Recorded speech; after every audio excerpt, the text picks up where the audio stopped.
So you have an existing deck that's just been giving you trouble, splinters in the foot, staining and painting every other year, nail pops coming up, maybe some creative placement of rugs where boards are rotted.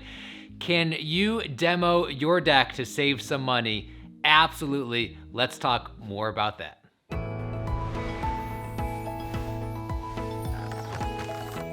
Sometimes our clients just have a special hatred for their existing deck.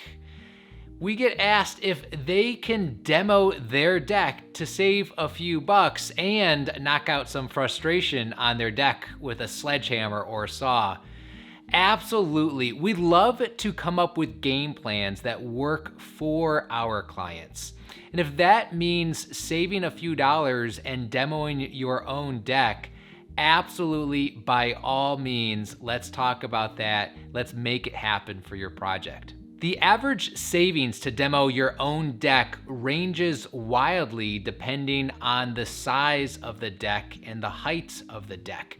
But the average savings is going to be somewhere in the $500 to $2,000 range. This depends on if you're hauling away the debris or would like us to rent a dumpster to haul away the debris for the demo. As far as time savings go, know that on average for us to demo, a 2-guy crew to demo a deck, again depending on the size, would take anywhere from 2 hours for a small deck up to 2 days for a second story, very large deck. If you have any questions about your existing deck, demo of your existing deck, or your new deck, please reach out to Custom Deck Creations.